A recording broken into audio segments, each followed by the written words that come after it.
저런 놈은 전역시키고 새로 뽑으면 된다. 군대가 요양원인가? 피범벅이 된 부상병을 내려다보며 준장이 비웃던 순간입니다. 환자의 의무 기록이 찢겨나가고 병사들은 숨죽였죠. 정아린 소령은 그 순간을 결코 잊을 수 없었습니다. 피범벅이 된 27살 청년의 생명이 제 손끝에 달려있던 그 순간 별 3개 단 사람이 제게 던진 말이었죠. 하지만 그건 몇 시간 뒤의 일이었습니다. 그 지옥 같은 순간이 오기 전 새벽은 고요했어요. 새벽 4시 30분 전방 항공여단 군병원의 복도는 언제나처럼 소독약 냄새가 가득했습니다. 형광등 불빛이 희뿌연 공기를 가르며 바닥의 낡은 타일을 비추고 있었죠. 저는 수술복으로 갈아입으며 작은 창문 밖을 바라봤어요.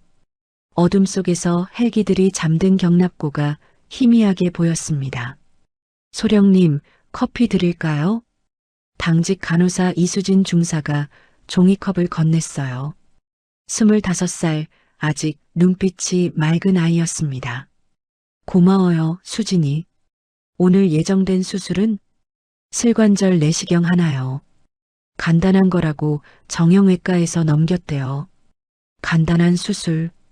그래요, 여기선 늘 그런 식이었죠. 의무대는 보조부서였으니까요. 전투부대가 아니라는 이유로, 여군 장교가 많다는 이유로 우리는 늘 뒷전이었습니다. 저는 커피를 한 모금 마시며 손을 펼쳐봤어요. 35살의 손, 메스를 쥐고 15해를 살아온 손이었습니다. 하지만 이 부대에서는 아무도 몰랐죠. 이 손이 아프가니스탄 바그람 기지에서 박격포 파편에 찢긴 대퇴동맥을 봉합했다는 걸, 이라크 아르빌 외곽에서 총상 입은 전우의 심장을 다시 뛰게 만들었다는 걸, 특전사 전투의무관. 그건 제 과거였고 여기선 아무 의미 없는 이력이었습니다. 소령님, 또 그 목걸이 만지고 계시네요. 수진이가 제 손목을 가리켰어요. 저는 무의식 중에 낡은 인식표 목걸이를 쥐고 있었습니다. 김준석 중사. 29에 전사한 제 전우의 이름이 새겨져 있었죠. 준서가 오늘도 누군가 살아남기를. 마음속으로 중얼거렸어요. 군인은 죽으러 오는 게 아니니까. 살아서 집에 돌아가야 하니까. 새벽 5시 병동 라운딩을 돌았습니다. 입원 환자 8명. 대부분 훈련 중 경미한 부상이었어요. 침대마다 들러 상태를 확인하고 차트에 기록을 남겼죠. 소령님, 언제 퇴원할 수 있을까요? 무릎 인대 수술을 받은 이병사가 조심스럽게 물었습니다. 일주일 더 있어야 해요. 재활이 중요하거든요. 서두르면 평생 다리 끌고 다녀요. 알겠습니다. 아이의 표정이 어두워졌어요. 알았습니다. 부대에 빨리 복귀하고 싶은 거죠. 여기 입원해 있으면 꾀병 취급받으니까. 의무병들도 심지어 같은 환자들도 서로를 의심했습니다. 이 병원의 공기는 그랬어요. 이게 군대야. 아픈 사람을 돌보는 게 아니라 빨리 복귀시키는 게 목표지. 속으로 쓴웃음을 지었습니다. 새벽 6시 수술실로 향하는 복도에서 병원장 한익준 대령을 마주쳤어요. 60이 넘은 분이었죠. 항공이전과 출신으로 이 부대 여단장과 대학 동기였습니다. 정소령, 오늘 수술 있나? 네, 슬관절 내시경입니다. 빨리빨리 처리해. 병상 회전율이 너무 낮다고 여단장님이 그러시더군. 병상 회전율. 환자가 사람이 아니라 숫자였습니다. 최선을 다하겠습니다. 제 목소리는 평온했어요. 하지만 손은 주먹을 쥐고 있었죠. 새벽 6시 30분. 수술 준비를 마치고 손을 씻었습니다. 거울 속 제 얼굴이 보였어요. 피곤한 눈, 짧게 자른 머리, 군복 위에 걸친 하얀 가운. 평범한 군의관의 모습이었죠. 넌 그냥 조용히 수술이나 해. 문제 일으키지 말고. 스스로에게 되뇌었습니다. 여기 온 지 1년. 저는 그렇게 버텨왔으니까요. 하지만 운명이란 건 조용히 산다고 피할 수 있는 게 아니었습니다. 오전 7시 15분. 수술실 전화벨이 요란하게 울렸어요. 응급환자, 훈련장 헬기 추락, 중사 1명 골절에 과다출혈. 수진이의 목소리가 떨렸습니다. 저는 메스를 내려놓고 달려나갔죠. 복도 끝에서 들것이 보였어요. 그 위에 누운 사람은 피로 범벅이었습니다. 27살 청년 김태호 중사. 그의 다리가 이상한 각도로 꺾여 있었어요. 대퇴골 개방성 골절, 출혈량 최소 1리터 이상. 순간적으로 판단했습니다. 수술실 준비, 수혈 요청, 지금 당장. 저는 환자 옆에 무릎을 꿇고 지혈대를 감았어요. 따뜻한 피가 제 손을 타고 흘렀습니다. 중사님 들려요? 괜찮아요. 제가 살릴게요. 태호 중사의 눈이 희미하게 저를 바라봤어요. 그 눈빛에 공포가 서려 있었죠. 죽고 싶지 않아요. 그가 말하지 않아도 알 수 있었습니다. 그때였어요. 복도 끝에서 구두 소리가 들렸습니다. 묵직하고 느린 권위를 실은 발걸음이었죠. 신도연 준장, 항공여단장이 피범벅 환자를 내려다보며 입가에 비웃음을 띄었습니다. 그리고 그가 입을 열었어요. 저런 놈은 전역시키고 새로 뽑으면 된다. 군대가 요양원인가? 세상이 멈춘 것 같았습니다. 오늘 이야기가 가슴속 어딘가를 살며시 두드렸다면 댓글에 정의라는 단어를 남겨주세요. 정의란 거창하게 소리치는 힘이 아니라 조용히 아픈 사람 옆에 서서 괜찮아, 내 편이야라고 말해주는 마음일지도 모릅니다. 무료로 할 수 있는 가장 큰 응원, 구독과 좋아요도 부탁드려요. 신도연 준장의 목소리가 복도에 울려 퍼졌습니다. 저는 환자의 다리를 붙잡은 채 고개를 들었어요. 준장의 얼굴에는 짜증과 경멸이 뒤섞여 있었죠. 마치 길바닥에 널린 쓰레기를 보듯 피 흘리는 27살 청년을 내려다보고 있었습니다. 이 사람, 지금 뭐라고 한 거야? 귀를 의심했어요. 여단장님, 환자가 위급합니다. 지금 당장 수술해야. 닥쳐. 내가 물어봤나? 준장이 손을 휘저었어요.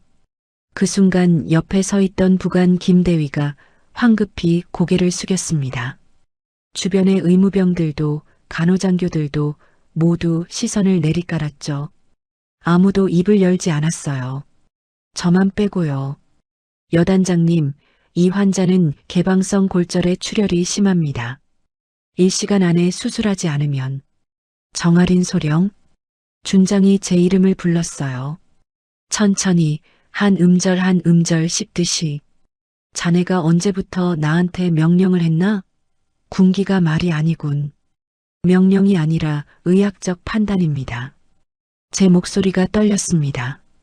분노 때문인지 공포 때문인지 구분할 수 없었죠. 준장이 비웃듯 코웃음을 쳤어요. 의학적 판단? 이봐, 정소령. 군대는 병원 놀이하는 곳이 아니야. 저런 애송이 하나 망가졌다고 예산 수백만 원 쏟아부을 순 없어. 예산? 제 손이 떨렸습니다. 사람 목숨이 예산 문제입니까? 당연하지. 군대는 돈으로 굴러가는 조직이야. 쓸모없는 놈 치료하느라 헬기 정비 예산 깎이면 누가 책임지나? 자네가? 준장의 눈이 차갑게 빛났어요.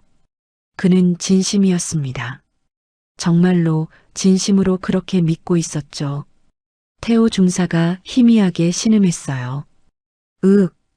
다리가. 저는 재빨리 환자의 맥박을 확인했습니다. 약하고 불규칙했어요.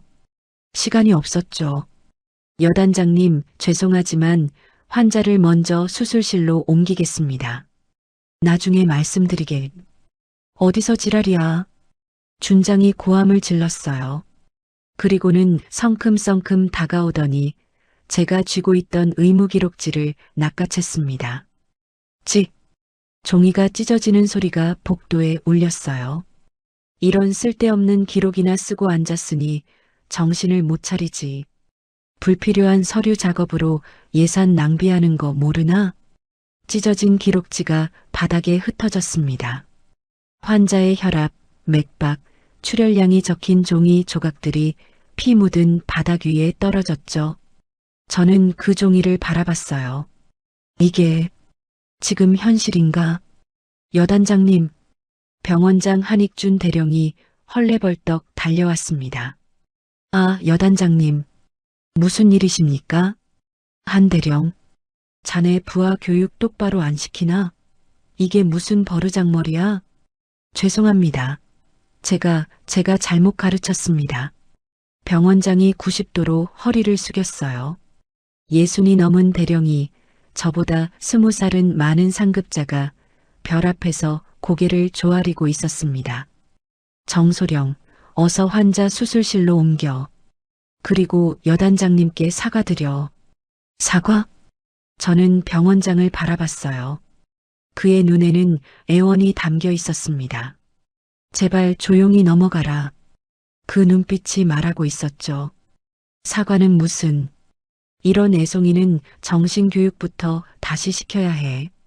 준장이 저를 훑어봤어요. 모욕적인 시선이었습니다. 여자라고 군대를 만만하게 보는 거야? 특전사 출신이라며? 거기서 뭐 배웠나? 윗사람한테 대드는 법? 특전사 출신. 그 말에 저는 주먹을 꽉 쥐었어요. 특전사에서 배운 건 계급이 아니라 사명이었습니다. 전우를 버리지 않는 것, 죽어가는 사람을 살리는 것, 그게 전부였죠. 저는 환자를 살려야 합니다.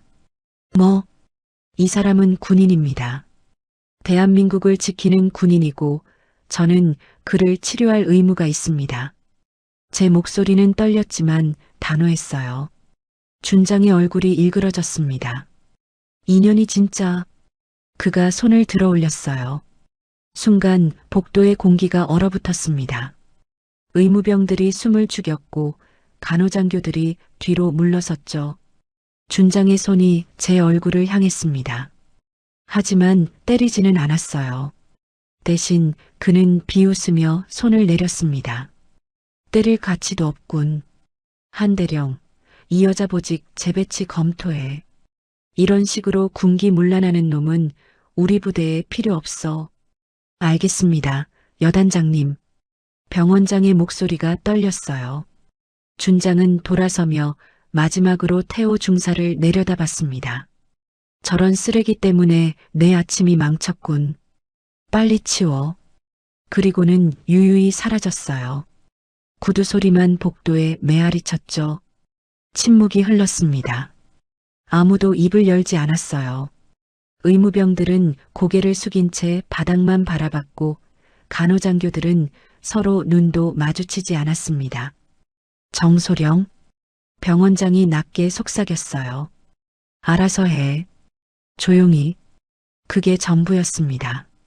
저는 무릎을 꿇고 태호 중사를 바라봤어요. 그는 의식이 희미했지만 여전히 숨을 쉬고 있었습니다. 중사님 괜찮아요. 제가 꼭 살릴게요. 하지만 제 목소리는 떨리고 있었어요. 내가 지킬 수 있을까? 이 사람을. 수술실로 환자를 옮겼습니다. 집도하는 내내 손이 떨렸어요. 메스를 쥔 손이, 봉합사를 당기는 손이 계속 떨렸습니다. 준장의 목소리가 머릿속에서 맴돌았어요. 저런 놈은 전역시키고 새로 뽑으면 된다. 쓰레기. 쓸모없는 놈. 2년.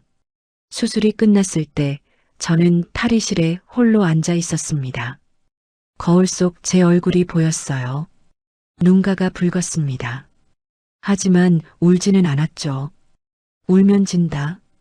그렇게 스스로에게 말했어요. 하지만 가슴속에서 무언가가 타오르고 있었습니다. 분노. 아니, 그보다 더 뜨거운 무언가였죠. 이대로 끝날 순 없어.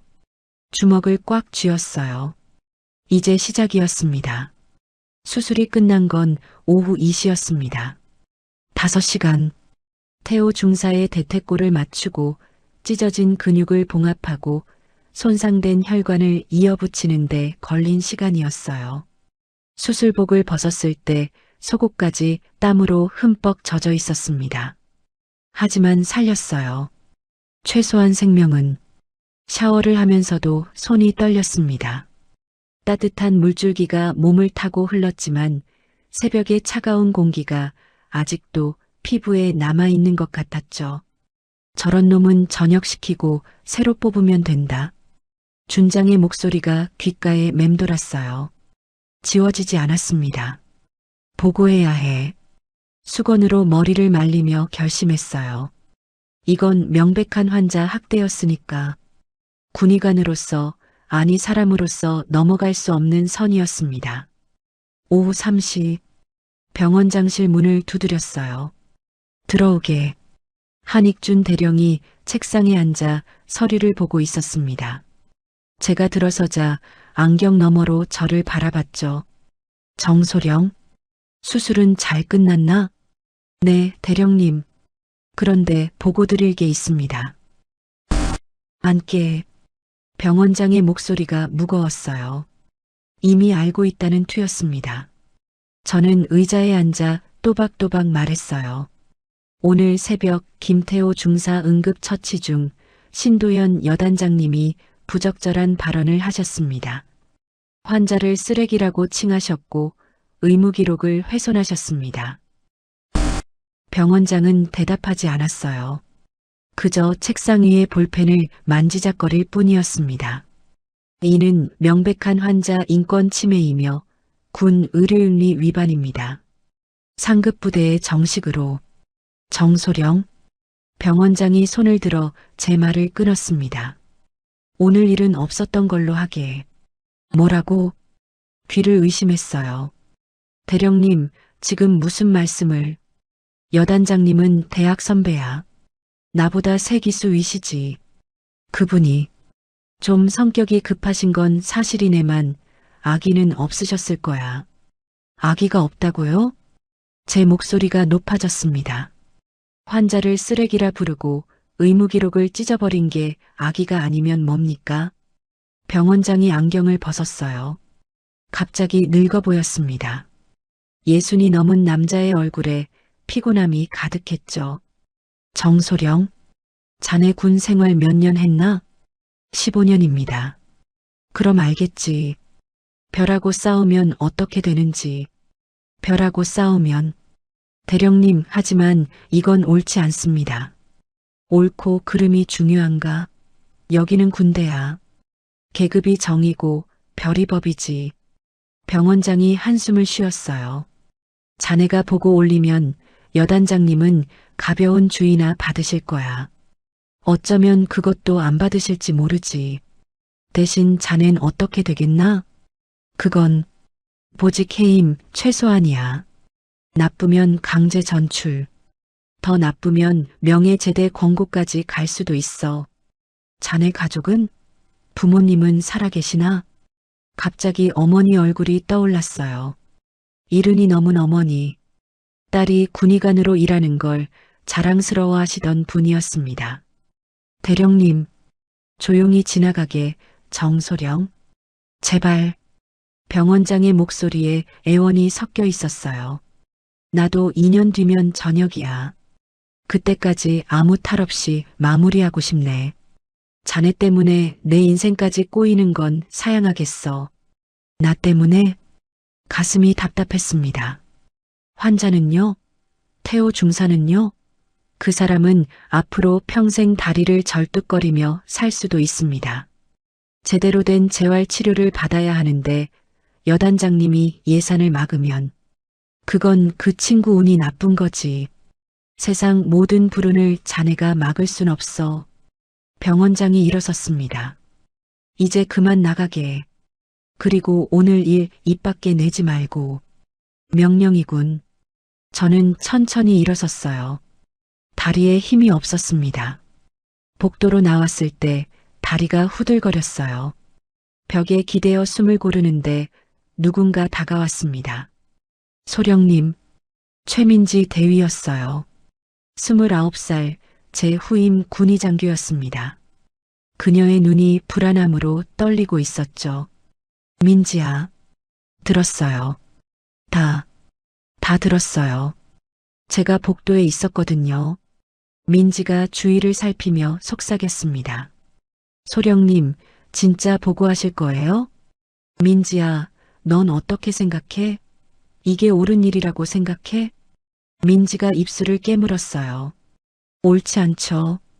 하지만 말하지 마세요. 제발. 민지의 목소리가 떨렸습니다. 소령님, 작년에 김대위 기억하세요? 여단장님한테 훈련 문제 지적했다가 어떻게 됐는지 아시잖아요. 강제 전출에 지금 어디 있는지도 모르잖아요. 김대위, 기억났어요. 작년 가을 헬기 정비 부실을 지적했던 정비장교였습니다. 사흘 만에 보직이 해임됐고 일주일 뒤 최전방으로 전출됐죠. 다들 알아요.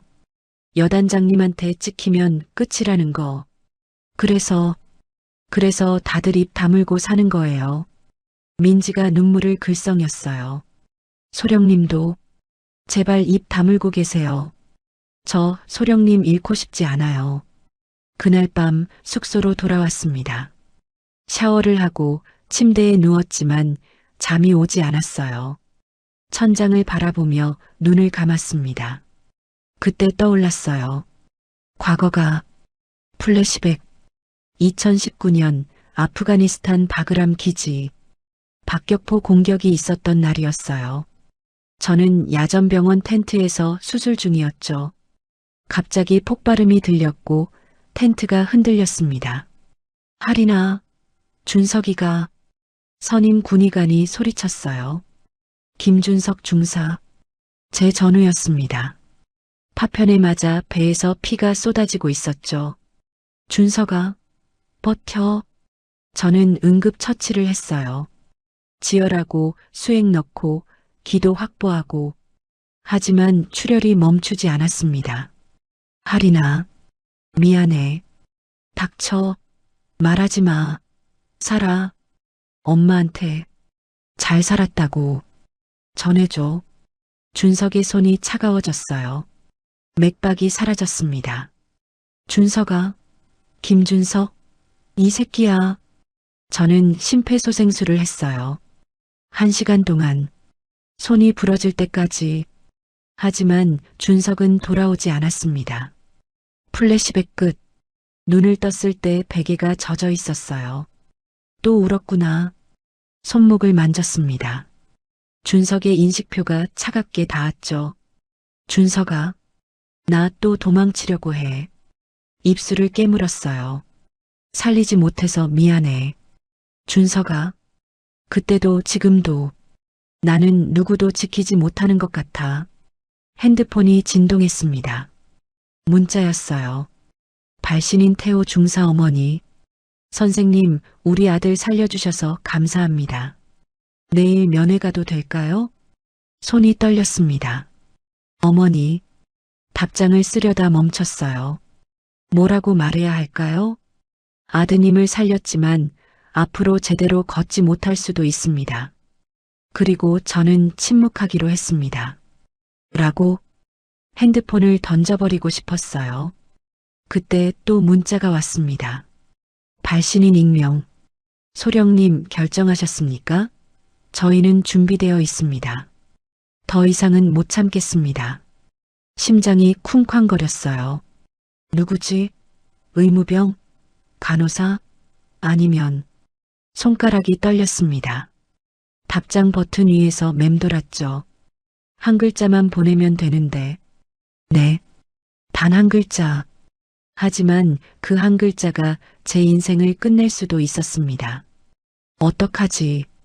눈을 감았어요. 준석의 목소리가 들렸습니다. 하리나, 넌 용감한 놈이야. 절대 도망치지 마. 눈을 떴습니다. 그리고 핸드폰을 들었어요. 떨리는 손가락으로 천천히, 아주 천천히 답장을 보냈습니다. 기다리겠습니다. 단 7글자. 핸드폰을 내려놓자마자 심장이 미친 듯이 뛰었어요. 뒤돌아설 수 없는 강을 건넌 기분이었습니다. 이제 진짜 시작이구나. 그날 밤 잠들지 못했어요. 새벽 5시까지 천장만 바라보다 겨우 눈을 붙였죠. 하지만 2시간 뒤 악몽이 현실이 되어 돌아왔습니다. 오전 8시 병원 로비에 들어서는 순간 이상한 기운을 느꼈어요. 의무병들이 제 눈을 피했습니다. 간호장교들은 수군거리다가 제가 다가가면 입을 다물었죠. 좋은 아침입니다. 인사를 건넸지만 대답하는 사람이 없었어요. 뭐지? 가슴이 철렁했습니다. 사무실로 가는 복도에서 이수진 중사와 마주쳤어요. 어제까지만 해도 밝게 웃던 25살 간호사였죠. 수진아, 좋은 아침. 안녕하세요. 수진이 고개만 까딱하고는 황급히 지나쳤습니다. 눈도 마주치지 않았어요. 왜 저래? 뭔가 잘못됐다는 걸 직감했습니다. 사무실 문을 열었을 때 책상 위에 놓인 종이가 보였어요. A사 용지 한 장. 집어들었습니다. 정아린 소령, 환자 보호자 면담 금지, 여단장 지시사항. 손이 떨렸어요. 이게 뭐야? 문이 열리며 병원장이 들어왔습니다. 한익준 대령의 얼굴은 어제보다 더 피곤해 보였죠. 정소령, 봤나? 대령님, 이게 무슨 뜻입니까? 환자 보호자 면담은 제 업무인데. 여단장님 명령이야. 어제 자네가 무슨 말을 했는지 모르겠지만 아무튼 당분간 환자 보호자와 접촉 금지야. 당분간이요? 언제까지죠? 병원장은 대답하지 않았어요. 그저 한숨만 쉬었습니다. 그리고 오늘부터 당직 근무 추가야. 주 3회. 주 3회요? 저 이미 주 2회 서고 있는데 5회로 늘어난 거지. 인력이 부족하다고 하더군. 인력 부족? 거짓말이었어요.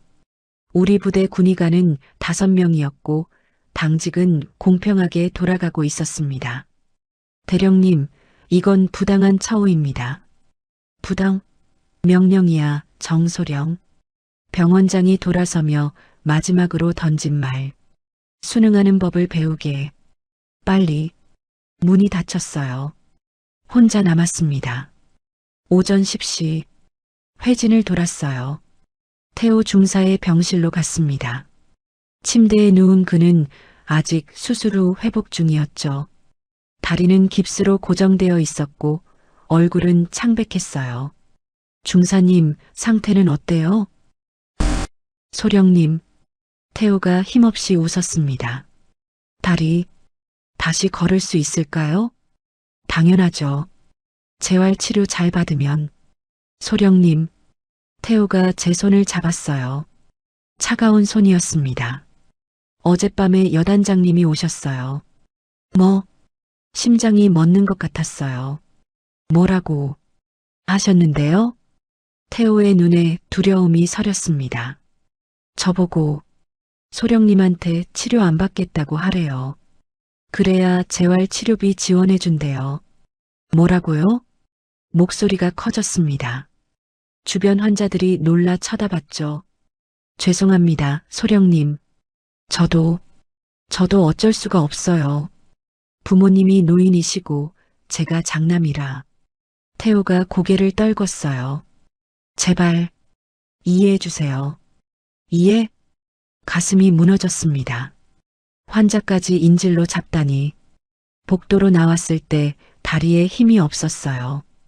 벽에 기대어 숨을 고르는데 뒤에서 목소리가 들렸습니다. 역시 여자는 군대에서 못 써먹겠어. 특전사 출신이라며? 별거 아니네. 별한테 덤빈다며? 미쳤나 봐. 의무병들이었어요. 복도 저편에서 킥킥거리고 있었죠. 고개를 돌려 그들을 바라봤습니다. 눈이 마주치자 웃음이 멈췄어요. 하지만 누구도 사과하지 않았습니다. 그저 고개를 돌리고 가버렸죠. 소문이 퍼졌구나. 주먹을 꽉 쥐었어요. 점심시간. 식당에 갔습니다. 식판을 들고 줄을 섰는데 취사병이 고개를 저었어요. 소령님 죄송한데요. 왜요? 식권이 취소됐대요. 식권이 취소? 무슨 소리예요? 행정반에서 연락 왔어요. 소령님 식권 당분간 중지래요. 주변 군인들이 웅성거렸습니다. 뭐야, 식권까지 끊겼어? 대박. 진짜 찍혔나 보네. 쯧쯧, 여자가 왜 군대에서 설치고 다녀. 얼굴이 화끈거렸어요. 하지만 울지 않았습니다. 대신 조용히 말했죠. 알겠습니다. 식판을 내려놓고 돌아섰어요. 배는 고팠지만 참았습니다. 이것도 전쟁이야. 견뎌. 오후 3시 병원장이 다시 찾아왔어요. 정소령, 오늘부터 병동 근무에서 제외야. 네. 그럼 제가 뭘 하라는 겁니까? 서류 정리. 창고에 오래된 의무 기록 있잖나. 그거 디지털화 작업해. 그건 행정병 업무 아닙니까? 지금은 자네 업무야. 병원장이 열쇠 하나를 던졌어요. 창고 열쇠. 끝날 때까지 거기 있게. 창고. 지하 창고였어요. 햇빛도 안 들고 먼지 가득한 곳이었죠. 감옥이나 다름없었습니다. 저녁 7시. 창고에 혼자 앉아 있었어요. 먼지 묻은 파일을 넘기면서 눈물을 참았습니다. 이게 군대야? 아니었어요. 이건 군대가 아니라 감옥이었습니다. 권력을 가진 자가 약자를 짓밟는 지옥이었죠. 핸드폰이 진동했어요. 문자였습니다. 발신인 최민지 대위. 소령님 괜찮으세요? 소문 들었어요. 제가 뭘 도와드릴 수 있을까요? 손이 떨렸어요. 답장을 쓰려다가 멈췄습니다. 민지까지 끌어들일 순 없어. 그냥 핸드폰을 내려놨어요. 그때 또 문자가 왔습니다. 발신인 태호 중사 어머니. 선생님, 오늘 아들 면회 갔는데 못 만났습니다. 무슨 일 있나요? 연락 주세요. 눈물이 흘렀어요. 죄송합니다, 어머니. 답장할 수가 없었습니다. 밤 10시. 창고를 나와 숙소로 돌아가는 길이었어요. 어두운 복도를 걷는데 뒤에서 발소리가 들렸습니다. 돌아봤어요. 아무도 없었습니다. 기분 탓인가? 다시 걸었죠. 그런데 또 발소리가 들렸어요. 더 가까워진 것 같았습니다. 누구지? 심장이 빨리 뛰었어요. 걸음을 빨리 했습니다. 발소리도 빨라졌죠. 뛰었어요. 발소리도 뛰기 시작했습니다. 젠장. 숙소 문 앞에 도착해서 재빨리 문을 열고 들어가 잠갔어요. 숨을 헐떡이며 문에 귀를 댔습니다. 복도가 조용했어요. 착각이었나? 하지만 아니었습니다. 문 아래로 쪽지 한 장이 들어왔거든요. 집어들었어요. 빨간 글씨로 휘갈겨 쓴 메시지였습니다. 입 닥치고 꺼져라. 아니면 죽는다. 손이 떨렸어요. 무릎이 풀려 주저앉았습니다. 무서워. 처음으로 인정했어요. 무섭다고. 죽을 것 같다고. 그날 밤 샤워를 했어요. 거울 속 제 얼굴이 보였습니다. 눈 밑에 다크서클이 짙었고 입술은 바짝 말라 있었죠. 넌 누구야? 거울 속 여자에게 물었어요. 특전사 전투의무관? 전우를 살렸던 영웅? 아니었습니다. 지금 거울 속에 있는 건 겁에 질린, 혼자 남겨진, 무너져가는 여자였어요. 눈물이 흘렀습니다. 이번엔 참을 수 없었어요. 주저앉아 울었습니다. 소리 내지 않으려고 입을 막았지만 어깨가 들썩거렸죠. 준서가, 나 어떡하지? 목걸이를 쥐었어요. 전사한 전우의 인식표가 손바닥을 파고들었습니다. 나 혼자는 못해. 못 이겨. 그때였어요. 핸드폰이 울렸습니다. 전화였어요. 발신인 익명. 손이 떨렸지만 받았습니다. 여보세요?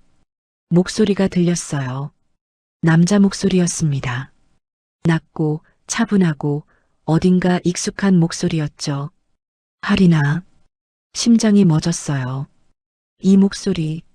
아직 버틸 수 있나? 누구세요? 잊었나? 바그람에서 같이 작전 나갔던 사람. 바그람. 기억이 번개처럼 스쳤습니다. 특전사 시절 아프가니스탄에서 함께 싸웠던 선배. 강민혁 대위님? 이제 소령이야. 그리고 너 혼자 아니야, 하리나. 목소리가 단단했어요. 넌 준석이를 살리려 했어. 실패했지만 끝까지 싸웠지. 그게 너잖아. 눈물이 멈췄어요. 이번에도 끝까지 싸워. 내가 옆에 있을게. 대위님. 아니, 소령님. 3일 뒤 내 앞에 증거가 도착할 거야. 그때까지 버텨. 알겠나? 네. 하리나, 넌 혼자가 아니야. 절대. 전화가 끊겼어요. 하지만 가슴은 뛰고 있었습니다. 나 혼자가 아니구나. 거울을 다시 봤어요. 눈물 자국이 남아 있었지만 눈빛은 달라져 있었습니다. 주먹을 쥐었어요. 3일. 3일만 버티면 돼. 입술을 깨물었습니다. 좋아. 한번 붙어보자. 3일이 지났습니다. 지옥 같은 72시간이었어요. 아침마다 창고로 내려가 먼지 묻은 파일을 정리했고, 점심은 굴 먹고, 저녁은 컵라면으로 때웠습니다. 숙소 문 앞에는 매일 협박 쪽지가 날아왔죠. 꺼져라. 죽고 싶나? 여자 주제에. 하지만 버텼어요. 강민혁 소령의 말을 믿었으니까. 3일. 3일만 버티면 된다. 사흘째 되는 날 아침. 창고에서 파일을 정리하고 있는데 문이 열렸어요. 정소령님. 이수진 중사였습니다. 숨을 헐떡이며 달려왔죠. 수진아? 무슨 일이야? 태호 중사님 어머니가 부대 정문에 오셨어요. 심장이 쿵 떨어졌어요. 지금?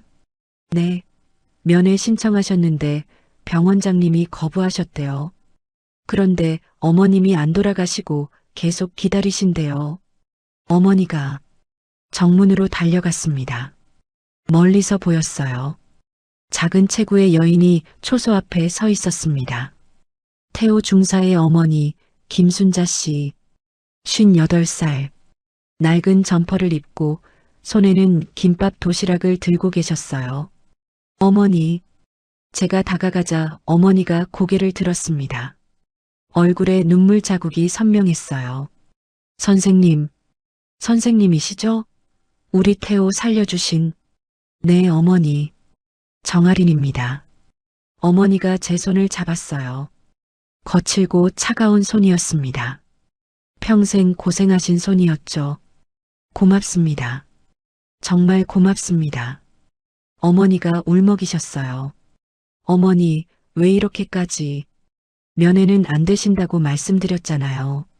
선생님, 우리 태호가요. 어머니의 목소리가 떨렸습니다. 어젯밤에 전화했어요. 울면서요. 다리가 안 좋아진대요. 재활 치료도 못 받는데요. 그래서 제가 직접 와야 할 것 같아서 가슴이 찢어지는 것 같았어요. 어머니, 선생님, 우리 태호 다시는 못 걷는 거예요? 27살인데, 이제 막 인생 시작인데. 어머니가 주저앉았습니다. 제발 우리 아들 좀 살려주세요. 선생님이 아니면 아무도 없어요. 그 순간이었어요. 뒤에서 목소리가 들렸습니다. 뭐 하는 거야, 여기서. 신도연 준장이었어요. 헌병 2명을 대동하고 성큼성큼 걸어왔습니다. 민간인이 군 부대 정문에서 소란을 피우면 어떡해. 어머니가 고개를 들었어요. 여단장님, 제가 태호 엄마입니다. 알아요. 그래서 뭐, 여기가 민원실인가? 면회 안 된다고 했으면 돌아가야지. 준장의 목소리가 차갑게 내려찍었습니다. 어머니가 무릎을 꿇었어요. 여단장님, 제발이요. 우리 아들 한 번만 보게 해주세요. 이 사람이 지금 군기가 말이 아니네. 헌병? 이 사람 데리고 나가. 예. 헌병들이 어머니를 붙잡았어요. 안 돼요. 놔주세요. 어머니가 몸부림쳤습니다. 손에 들고 있던 김밥 도시락이 떨어져 바닥에 흩어졌죠. 그 순간 제 안에서 무언가가 터졌어요. 여단장님, 제가 소리쳤습니다. 준장이 눈을 가늘게 떴어요. 정아린 소령, 자네 아직도 정신 못 차렸나? 저 어머니는 아들을 보러 온 겁니다. 죄가 없어요. 죄? 군부대 질서를 어지럽힌 게 죄가 아니고 뭐야? 질서를 어지럽힌 건 여단장님입니다. 순간 주변이 조용해졌어요. 헌병들도 어머니도 멀리서 지켜보던 병사들도 모두 숨을 죽였습니다. 준장의 얼굴이 일그러졌어요. 뭐라고? 환자를 쓰레기라 부르고 의무 기록을 찍고 재활 치료를 막고 보호자 면담을 금지하신 게 여단장님 아닙니까? 이 미친년이. 준장이 다가왔어요. 제 얼굴 앞까지 바짝. 지금 나한테 대드는 거야? 별셋 딴 사람한테? 저는 의사입니다. 환자를 지킬 의무가 있어요. 의사? 계급장 달고 월급 받는 군인이지. 명령에 복종 못하는 군인은 쓰레기야. 준장이 고함을 질렀습니다. 정아린 소령, 지금 당장 보직 해임이야. 들었어? 당장 군복 벗고 짐 싸. 좋습니다. 제가 웃었어요. 그럼 전 민간인 신분으로 이 사건을 고발하겠습니다. 환자 학대, 의료 방해, 그리고 가방에서 녹음기를 꺼냈어요. 증거는 충분합니다. 준장의 얼굴이 하얗게 질렸어요. 너, 지금 3일 전 익명의 제보자가 여단장님 음성을 녹음했습니다.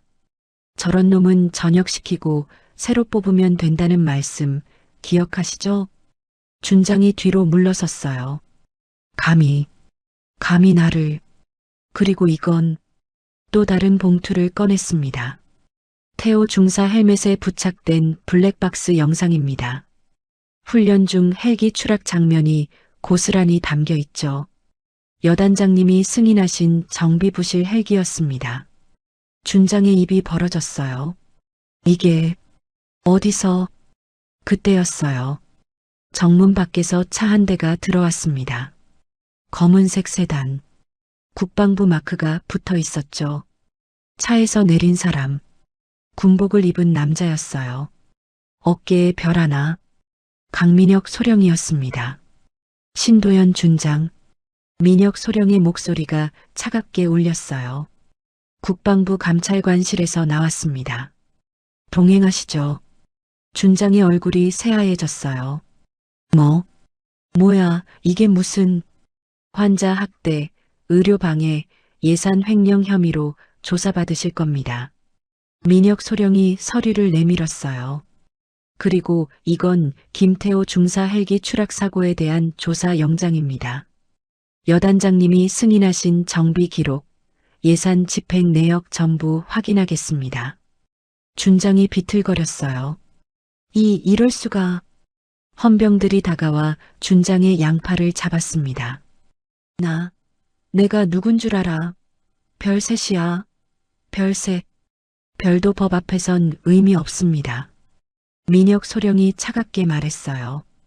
준장이 끌려가며 제게 소리쳤습니다. 정아린, 2년, 넌 끝이야. 군대에서 못 살아. 저는 조용히 대답했어요. 저는 사람을 살렸고 당신은 군인을 버렸습니다. 누가 끝인지 두고 보죠. 준장이 사라지고 정문이 조용해졌어요. 어머니가 제 손을 잡았습니다. 선생님, 고맙습니다. 정말 어머니가 울었어요. 저도 울었습니다. 처음으로 안도의 눈물이었어요. 민혁 소령이 다가왔습니다. 하리나, 소령님, 잘 버텼어. 그가 어깨를 두드렸어요. 이제 시작이야. 진짜 싸움은 지금부터지. 고개를 들었어요. 민혁 소령 뒤에 사람들이 보였습니다. 이수진 중사, 최민지 대위, 그리고 의무병들, 간호장교들까지 모두 제게 경례를 보냈어요. 소령님, 저희도 있습니다. 수진이가 말했어요. 더 이상 침묵하지 않겠습니다. 눈물이 멈추지 않았어요. 나 혼자가 아니었구나. 주먹을 쥐었습니다. 그날 밤 숙소로 돌아왔어요. 침대에 앉아 핸드폰을 켰습니다. 문자가 20개 넘게 와 있었어요. 모두 응원 메시지였습니다. 소령님, 힘내세요. 끝까지 응원합니다. 정의는 이깁니다. 웃음이 나왔어요. 처음으로 오랜만에 진심으로 웃었습니다. 거울을 봤어요. 눈 밑에 다크서클은 여전했지만 눈빛이 달라져 있었어요. 목걸이를 만졌습니다. 준서가 봤어? 나 이번엔 도망 안 쳤어. 전사한 전우에게 속삭였어요. 이번엔 끝까지 싸울 거야. 내가 그랬듯이. 핸드폰이 울렸어요. 민혁 소령이었습니다. 하리나, 내일 국방부 감사관실 출두해. 진술서 준비하고. 알겠습니다.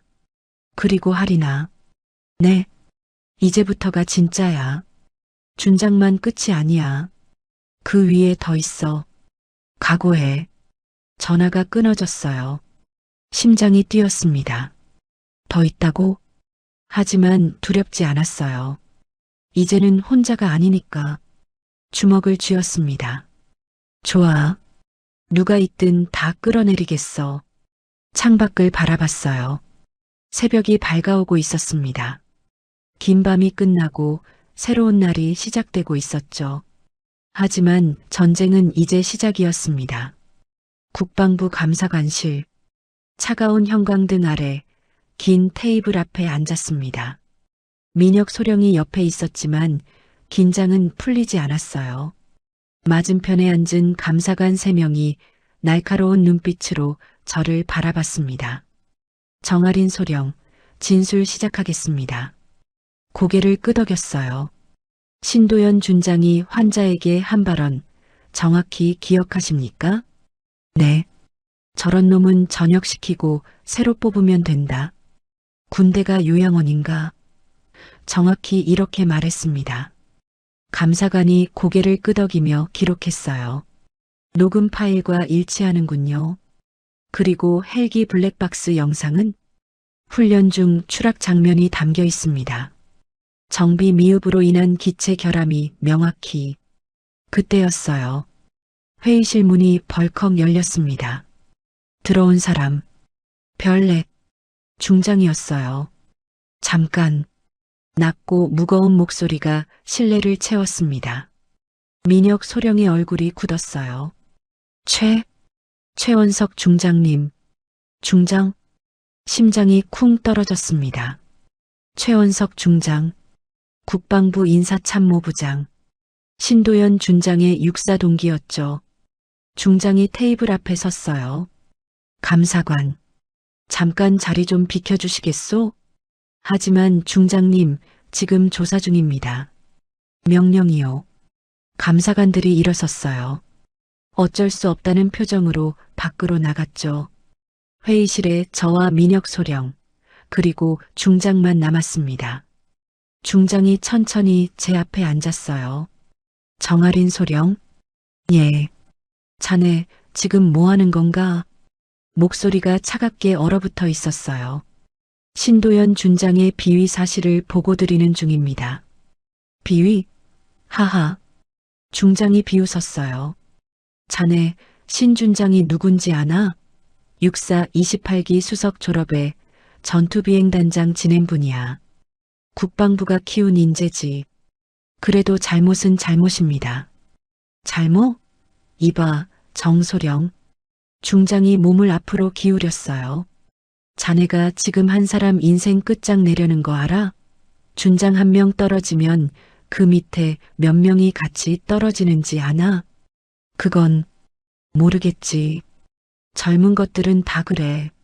정인이 뭐니 떠들면서 조직을 박살내지. 중장이 파일을 꺼냈어요. 탁! 제 앞에 던졌습니다. 이거 봐. 파일을 열었어요. 사진들이었습니다. 제 사진. 아니, 조작된 사진들이었어요. 술집에서 술 마시는 사진, 남자와 포옹하는 사진, 돈봉투를 받는 사진. 이게 뭡니까? 자네 비리 증거야. 심장이 멎었어요. 뭐라고요? 정아린 소령, 자네 환자 보호자들한테 뇌물 받았지? 수술 잘해주는 대가로. 말도 안 되는 소리 하지 마세요. 소리를 질렀어요. 이건 조작입니다. 조작? 증거가 여기 다 있는데? 중장이 냉소를 띄었어요. 자네가 신준장 모함한 것도 여기 다 나와 있어. 승진 탈락한 거 앙심 품고 상급자 모함했다고. 미쳤어. 이 사람들 미쳤어. 민혁 소령이 일어섰어요. 중장님, 이건 명백한 증거 조작입니다. 강민혁 소령, 자네도 조심해. 이 사건에 개입한 거 다 기록되고 있어. 위협하시는 겁니까? 위협? 충고지. 중장이 웃었어요. 자네 저녁까지 얼마 안 남았잖아.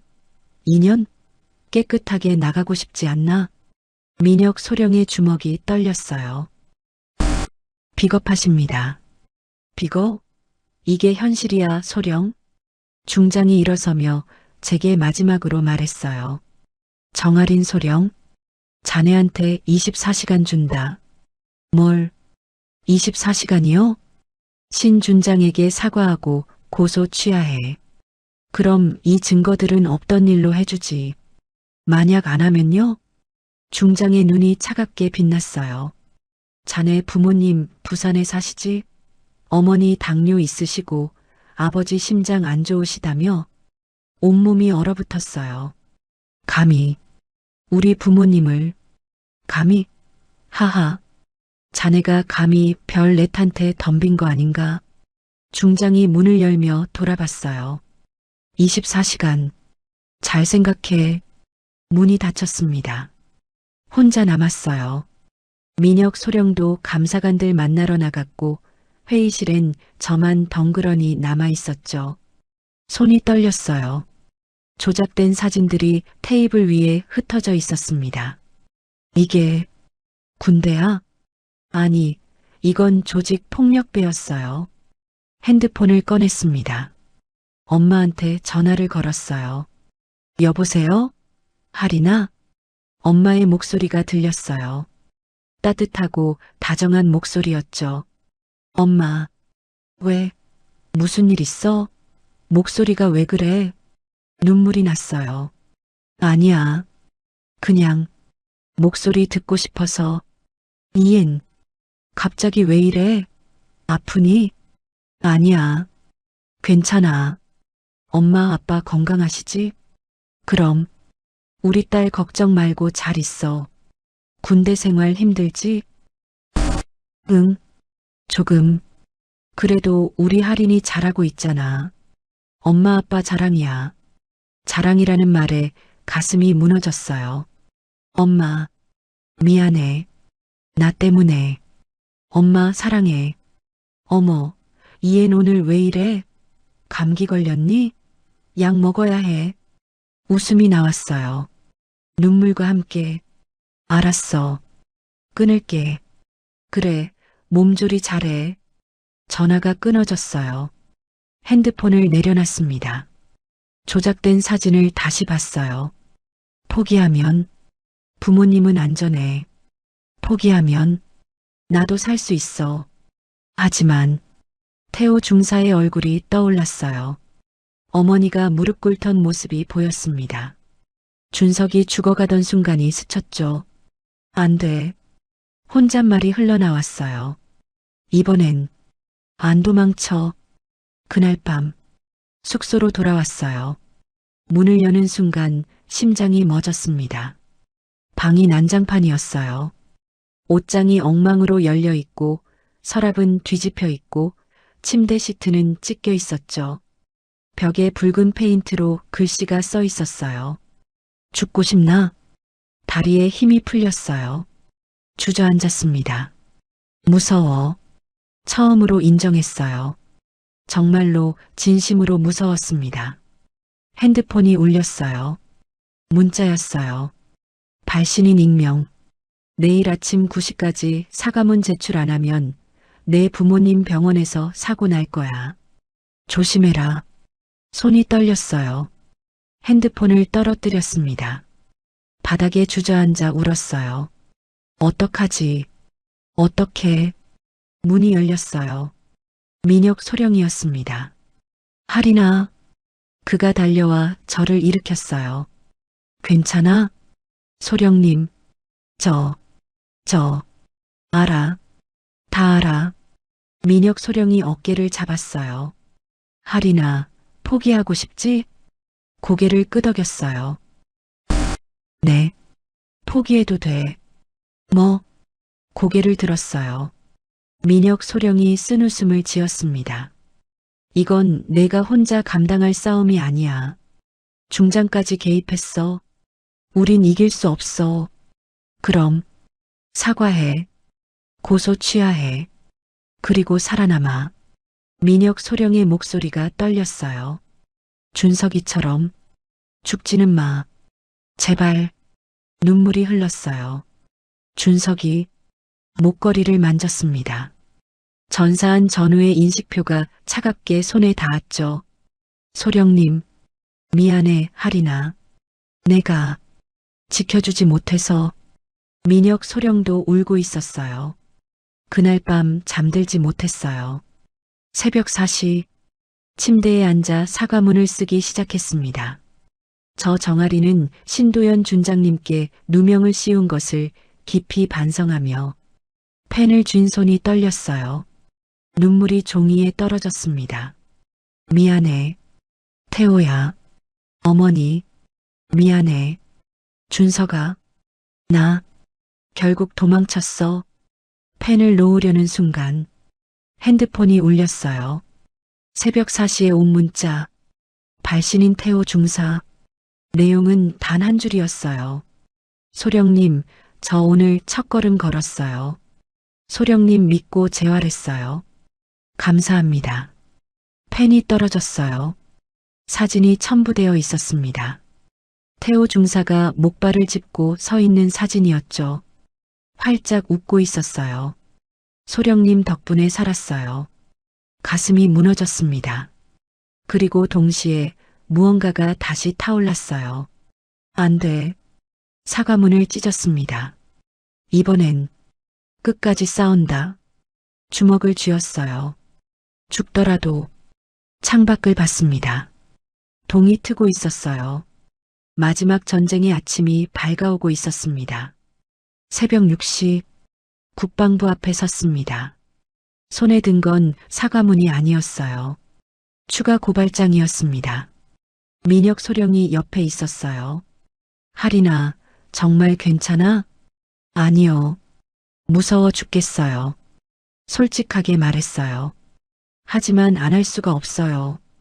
민혁 소령이 어깨를 두드렸습니다. 그래. 그게 너야. 건물 안으로 들어갔어요. 회의실 문을 열었습니다. 안에는 최원석 중장과 신도연 준장이 앉아 있었어요. 준장이 비웃었습니다. 왔군. 사과문 가져왔나? 아닙니다. 책상 위에 서류 뭉치를 던졌어요. 탁! 추가 고발장입니다. 중장의 얼굴이 일그러졌어요. 이 미친년이. 최원석 중장님, 당신도 공범입니다. 뭐? 헬기 정비 예산 횡령, 보험사 리베이트, 다 여기 있습니다. 서류를 펼쳤어요. 신 준장이 예산 빼돌릴 때 승인한 사람 당신 아닙니까? 중장이 벌떡 일어섰어요. 증거도 없이 함부로. 증거 있습니다. 민혁 소령이 노트북을 꺼냈어요. 내부 고발자 5명의 진술서, 예산 집행 내역서, 그리고 화면을 틀었습니다. 녹음 파일이 재생됐어요. 신준장, 이번 건 조용히 처리해. 국감 전에 티나면 우리 다 죽어. 알겠습니다, 중장님. 정비 기록은 제가 조작하죠. 중장의 목소리였어요. 방이 얼어붙었습니다. 준장이 비명을 질렀어요. 이게 어디서 나온 거야? 당신 사무실이요. 몰래 카메라 설치되어 있었죠. 누가 감히. 그때 문이 열렸어요. 병원장 한익준 대령이 들어왔습니다. 제가 했습니다. 준장의 눈이 커졌어요. 한 대령? 넌 내 선배잖아. 선배라서 더 못 봤습니다. 병원장이 고개를 숙였어요. 정소령, 미안합니다. 늦었지만 이제라도 진실을 말하겠습니다. 뒤에서 사람들이 들어왔어요. 이수진 중사, 최민지 대위, 의무병들, 간호장교들 모두 손에 서류를 들고 있었습니다. 저희도 증언하겠습니다. 수진이가 소리쳤어요. 더 이상 침묵하지 않겠습니다. 준장이 뒤로 물러섰어요. 이 미친놈들이. 중장이 핸드폰을 꺼냈어요. 지금 당장 헌병대 불러. 이 반란군들 다 잡아넣어. 그 순간 문이 다시 열렸습니다. 별 5 대장이었어요. 합참의장 김정훈 대장이 들어섰습니다. 중장이 얼어붙었어요. 의장님, 최원석 중장. 대장의 목소리가 차갑게 내려앉았어요. 신도연 준장. 2사람 다 즉시 보직 해임이다. 의장님, 이건 오해입니다. 이 여자가 모함을. 닥쳐. 대장이 손을 들었어요. 증거 다 확인했다. 예산 횡령, 환자 학대, 의료방해, 내부 고발자 협박까지.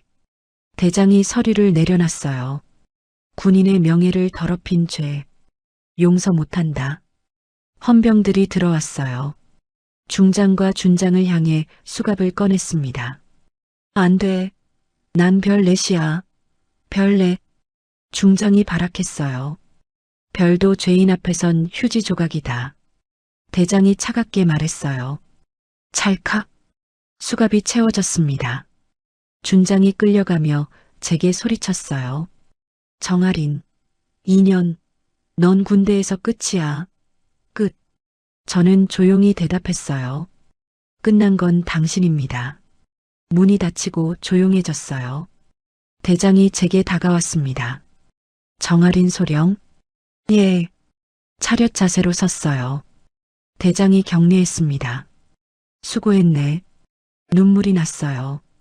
참았지만 참을 수 없었습니다. 감사합니다. 대장이 손을 내밀었어요. 군인은 이래야지. 옳은 것을 위해 싸우는 것. 그게 군인이야. 악수했어요. 대장의 손이 따뜻했습니다. 회의실을 나왔을 때 복도에 사람들이 가득했어요. 의무병들, 간호장교들, 환자들까지 모두 박수를 쳤습니다. 짝짝짝짝. 소령님. 태호 중사가 목발을 짚고 서 있었어요. 고맙습니다. 어머니도 옆에 계셨습니다. 선생님, 정말 감사합니다.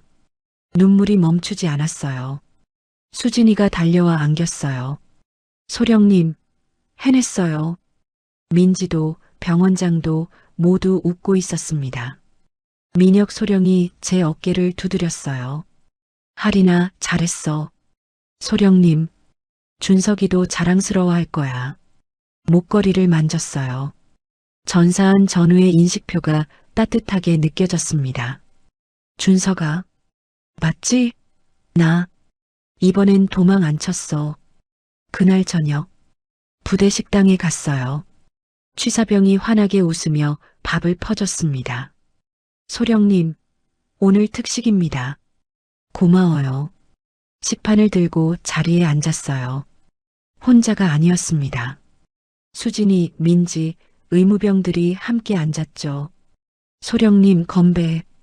모두 물컵을 들었어요. 웃음이 터졌습니다. 오랜만에 느끼는 평화였어요. 창밖을 봤습니다. 해가 지고 있었어요. 긴 전쟁이 끝났습니다. 하지만 새로운 시작이 기다리고 있었죠. 한 달이 지났습니다. 가을이 깊어지고 있었어요. 단풍이 부대를 물들이는 아침, 저는 새로운 보직 발령장을 받았습니다. 국군 외상센터 책임의사. 손에 든 발령장이 떨렸어요. 축하합니다, 소령님. 민혁 소령이 악수를 청했습니다. 이제 진짜 시작이네요. 네. 감사합니다, 소령님. 나도 곧 저녁이야. 민간에서 만나면 밥 사줘. 웃음이 나왔어요. 꼭요. 병원으로 갔습니다. 복도가 달라져 있었어요. 환자들이 웃고 있었습니다. 의무병들이 밝은 얼굴로 일하고 있었죠. 소령님, 수진이가 달려왔어요. 태호 중사님 재활 치료 끝났대요. 오늘 퇴원하신대요. 정말 가슴이 뛰었어요. 병실로 달려갔습니다. 태호 중사가 서 있었어요. 목발 없이 혼자 힘으로. 소령님, 그가 웃으며 걸어왔습니다. 약간 절뚝거렸지만 걷고 있었어요. 보세요. 걸을 수 있어요. 눈물이 났어요. 잘했어요. 정말 잘했어요. 어머니도 옆에 계셨어요.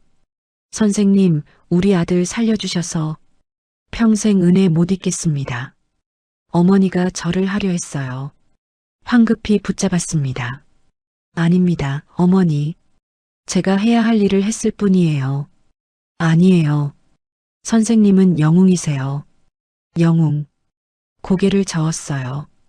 저는 그냥 의사일 뿐입니다. 오후 병원장실에 불려갔어요. 한익준 대령이 서류를 내밀었습니다. 정소령, 이거 봐. 신문 기사였어요. 환자 학대 준장, 징역 5년 실형 예산 횡령 중장, 정격 구속. 끝났네요. 응, 끝났어. 병원장이 한숨을 쉬었어요.